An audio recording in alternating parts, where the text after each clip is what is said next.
It's time for story time. This time we have Alfredo from Texas Crap Shooters. He's got a lot of stories for us, so this is going to be a two-parter. Part one coming up now. Part two will be the next episode of story time with your very favorite Degen.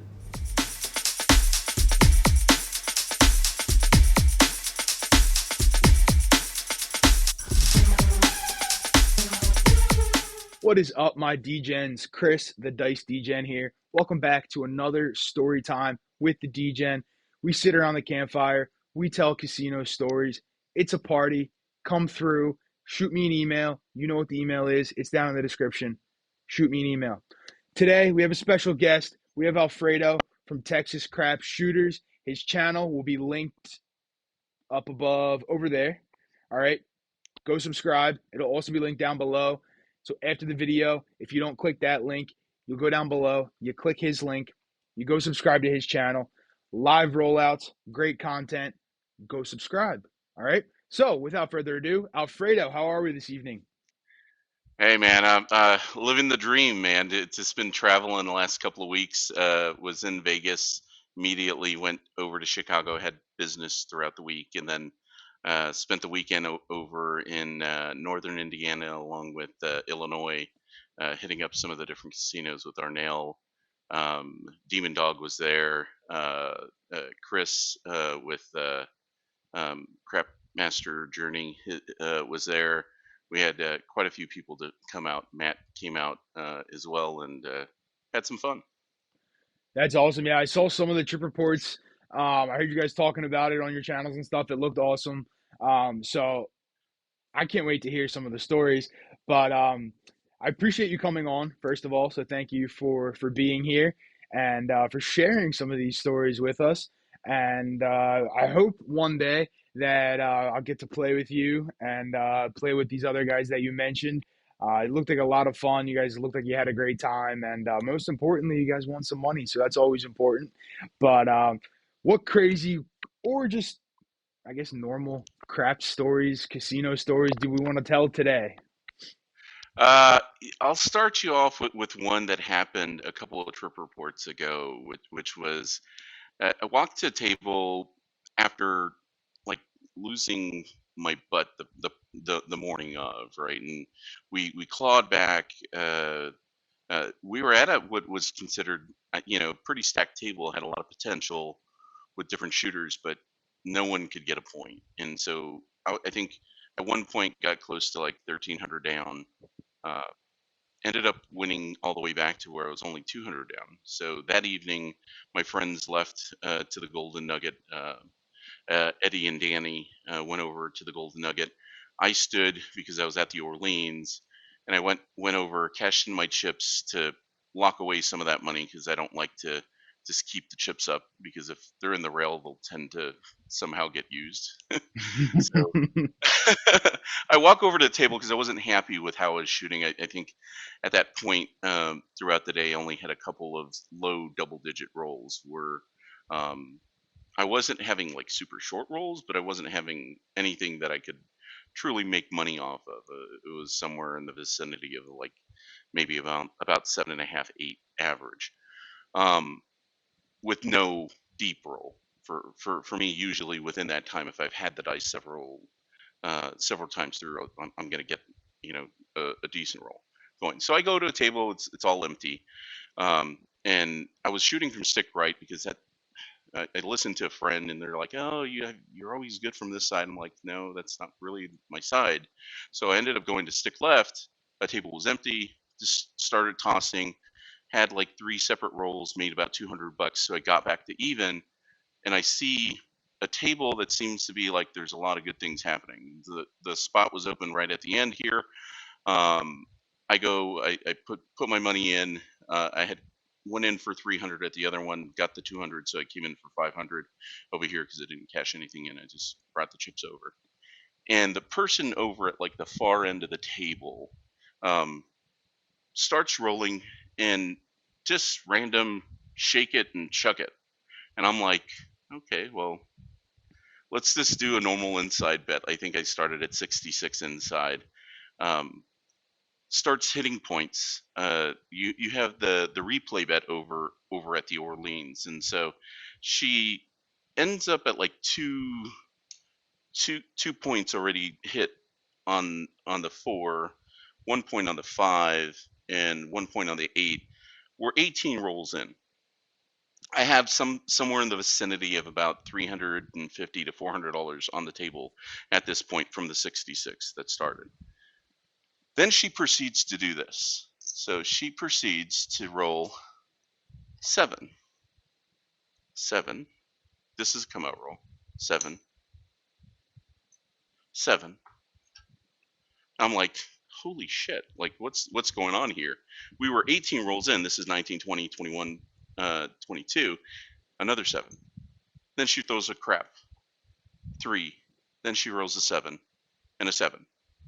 Okay, so now I'm thinking, because all these bets are still off, I have a little under $400 on the table. I'm like, I don't know what the hell to think. Like, this clearly is not going to last too long because she's just chucking it and whatever.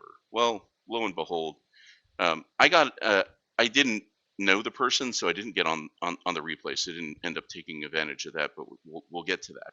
So we're 18 rolls in. You have 19, 20, 21, 22, 23, 24, 25, 26 rolls after. She comes back out onto a point. I say, you know what, take me down to 110 inside, and I'm just going to collect. I'm like, you know what, at least she paid off the roll. I'm going to make a little bit of profit, and I'm going to start collecting. Well, she ends up going on to roll 52 total rolls, chucking the dice every single time. She ends up hitting 3 points of 4, 3 points of 5, another 8, a 9, and she also had another 5 come out 7s in between all of that. Goodness. Never seen anything like it in my life. Now, to get to the 50 something, she had a lot of 7s, but I should have made way more money than I made from her. I ended up making somewhere around the 900 range off of 52 rolls, and I'm like, I felt dejected. I was like, what the hell happened? Like that should have been like a $2,000 win or $3,000 win with the way that I progress my bets normally. But all these 7s were just like insane. I'm like, there's no way that I can, in good conscience, keep my bets up there and just charge away. But I was just thinking about it wrong, right? And like, it's already paid off. I should have just pressed to the moon and not worried about it. Learned a little bit there. But this person that was right here, which is the spot that I wanted, this person new to the game, came in at 100 and had $530 at the end of the roll. She's like, her chips come to the table. She's like, I'm gone. I don't know what the hell just happened, but I just won a lot of money and I'm happy, right? So I'm like, oh, I'll take that spot. So the person was at the end of the table. This person and this person both cash in as well because they know like you're not going to get a unicorn roll, and they actually bet pretty progressively and won quite a bit of money. So I end up getting my roll after that, and I end up rolling quite a few points. I think I roll somewhere in the 30 range. I think 37. Again, when I'm betting and tossing, sometimes I don't capitalize as much as I should have. I end up making like 1250 off my roll. The person after me ends up having another, like, she is the husband of this guy that was at the end here. He had 4 markers, each of them 1500 during that other girl's roll, because she rolled a bunch of hard ways along with everything else. He not only paid those markers off, he was somewhere around 30,000, but he was betting lights out. This is his wife walks up.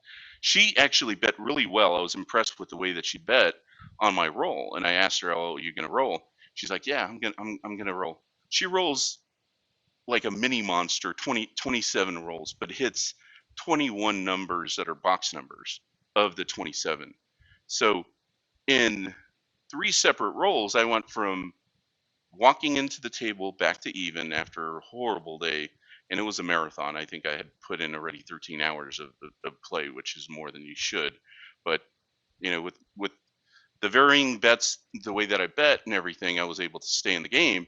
So I made 900 off her, made 1200 off myself, and then I ended up making like another 1500 or something off of her, walking away almost, in the high 3000s in the plus. And I'm just like, as soon as it got to the other guy, because I know he's a really good better, but he's not a great shooter. I'm like, I'm done. Cash me in. So that's the first story. The craziness of all those sevens just make you skittish, and you're just like, what the hell do you do? But It's the next tough story to was, It's tough with uh, those sevens. It's really tough. And it's funny. I feel like a lot of the long rolls you do have obviously come out sevens, but I've seen a few long rolls where they have those strings of sevens in a row, and it always, like you said, though, it makes you skittish, and you're sitting there like, I don't know. Do I turn everything off? Like, what do I do? Because, like in your case, right? I mean, that's what, six sevens and seven rolls on the come out. It's like that's unreal. And you're sitting there, yeah, and now when I'm shooting, me personally, I don't mind a seven on the come out yeah, because me either. I throw for sevens actually on the come out. This is also why I don't play the ATS on myself very often. When I was talking about it earlier with you before we started recording, because my come out set is sevens and horns because I bet the pass line and I'm betting the horn, and I've Gotcha. made enough money on my without even setting a point to pay for some of my cross bets in the Yeah, past. exactly. But Right. it's great. I love it, and people look at me like, "What are you doing?" And like, I had a guy once yell at me. He was like, can you set a point already? And I'm sitting here like, dude, why don't you just bet what I'm betting and you wouldn't even care if I set a point all night. You wouldn't. But Yeah. it's always funny. So yeah, all right, story number two. Let's see. Story number two. We're gonna go to something more recent, just because we were on sevens, right? So Arnell, yeah, dice grinder. He loves to work the come out roll, and I trust me. I told him, I'm like, dude, don't work the come out roll on me. I use the come out roll as information for me to see what the dice is doing, and do I Mm-hmm. need to change my set? Do I need to set for something different because I've already hit a couple of points in order to get onto a different point? And lo and behold, we had some really good rolls already at to this point. He's up quite a bit of money. I'm up quite a bit of money, but he goes like 66 inside, right, working, and I throw a seven, and then this is on the last day. Having already had this happen previously, where I had knocked him off with a couple of come out sevens, and I had warned him even before that had happened. He still didn't learn his lesson, so he went from 66 inside to 110, and I roll another seven, and then and this is a come out seven after hitting a couple of points. Then he's like, he can't do it again. He goes like to 220. Uh, lo and behold, roll another seven. So he rolled three in a row. And I'm like, oh my god, like I'm at the other end of the table. I'm like feeling bad, like, dude, like I told you not to do that, and you still did. And Yep.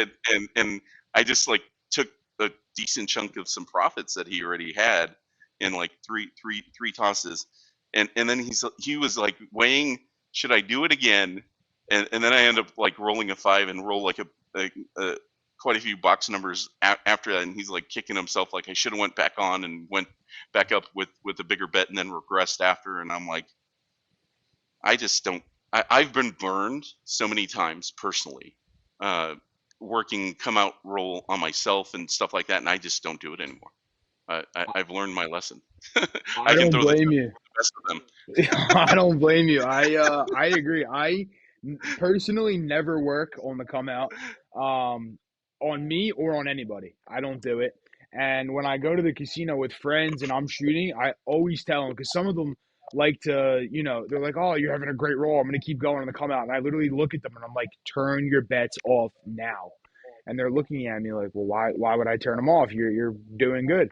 And I'm like, "No, I can promise you that if I'm going to throw a seven, it's going to take your money off the table. And Yeah, at this point, I'm almost setting for a seven. I need to see one, get it Yeah. out of my system, and I'm good for a little bit more. But my come out set, it throws sevens and horns. So if you want to be on and you really need some action, bet the horn. You're on the pass line already. If you really want more seven action, hop the reds. I don't care what you do, but for the love of God, please turn your place bets off, because for Yeah, every hop one, hop a number and hop the reds along with it, right? yeah, exactly. Like for every one box number that I'm gonna hit on that come out roll, because obviously I'm gonna hit a box number eventually to set a point. But Yeah, I may do exactly what you do. I may throw three sevens before I throw that number. So if you're gonna be on and working, I warned you. Fair warning. I warned you to turn them off. And I sympathize though. I always feel kind of bad when I'm playing with people I know and like they're working on the come out. I always sit there and think to myself, all right, do I not throw my normal set that I use on come outs because I don't want to knock them off? And then like I start like then it starts getting in my head, and then I don't like overthinking things when I'm at the table. It's especially when I'm shooting. It's I know my system of play. I know what I'm going to be doing. I pretty much zone everything else out. I don't want to hear, comments from people. It doesn't bother me because I don't hear it. I'm just in my yeah, zone. I'm shooting. But when I'm playing with people and I start, throwing the come out sevens and I see them working, or when we were not in Arizona, when we were in Atlantic City in April, John, Jeff, Mike, Lou, Clay, and I, we all met up, and Ted, we all met up and played in Atlantic City. And John was playing the Horseman on me, and that involves the don't pass. I was throwing come out yeah. sevens. I'm setting a point. I'm hitting the point right away. You're I mean, sniping them right off the bat. oh, I sniped John right off, just like I did on Friday Night Fights the other night. But yeah, I felt so bad because like I know that's his normal betting strategy. It's what he does, and it's not like I was having a great roll. It's just I would throw a seven, I'd set a point, I'd hit the point, and then I'd be back on the come out roll throwing another seven, and it was just a massacre for the DP until obviously I sevened out not too long after, but I already knocked them Yeah. 4 or 5 times in that short period there. I've seen where the table, like, no one's winning, right? Like, whether it be the don't players or the light side players, because you don't get a point. It never gets over the hump of like that fourth or fifth roll, and you have come out sevens, so they're already playing from behind. And then you have so they never get to establish anything, and then once they get to almost establish something, something's like in the don't come, a seven comes, so they get sniped off of maybe only having one DC, and having their DP already having been sniped, and lo and behold, because they had some odds, they end up losing. Yeah, yeah, So it's you know, funny. Those tables exist, and I think that's another thing people don't believe is that sometimes on a table, I mean, the light side players aren't winning, the hybrid players aren't winning, and the dark side not winning. Like it's just one of those scenarios where nobody's winning. well, I actually like the video that you guys showed the other day, right? Like, I think I'm probably known from a lot of people that play with me as being more of a light side player, and that's more so at a courtesy for the folks that I play with, right? Like, I play with a lot of Hawaiians over at the Orleans, and they don't take kindly for don't players. They see it as bad karma, right? And so, Hmm. uh, I found myself now going to some other casinos just to play the game the right way that it should be. And there are times where, like, if the table's going bad, I'm not playing the come out rule. I'm waiting for the point to get hit, and I'm putting just one flat, $25 DC, and I'm happy with that. And I know Hmm. that there's probably a high chance that I'm actually going to make money off that. So when I was at Binion's, ended up doing that. It went around the table three separate times, and three separate times around the table, each time just off of that one, you know, establish a point, one DC. I ended up clearing up like $375 positive Okay. in three separate rolls around the table, and then I would bet big on myself, and I ended up leaving the table with like up 2,000. But I wouldn't have been up 2,000 had I been betting on everybody 66 inside and just getting sniped every single time. Uh, not ever able to collect more than twice, and throwing crap numbers in between, so you're not really making enough on the box numbers to make anything. So I'll play the dark side, and it is very much true to what Greg was saying, is that there's only certain people that you can really play the light side and be ultra aggressive on. Because if you're Hmm. playing the light side heavy on everybody, unless you have the bankroll to support it, you're still playing catch up. So like, I'm not making a lot of money off my roll. I'm making up for what I lost on everyone else instead of making money. So I might play in the instance over at the Orleans or something, one or two numbers plus a pass line with maybe one odds or something like that, and then I might regress the $60, 30-30 on the 6 and 8 and go down to 18 each by dropping $1. So it pays for itself, and I'm only risking the pass line. And then if this hits again, I'm bumping it immediately back up and just hoping for one more hit so that I get some profits or start to pay off the pass line.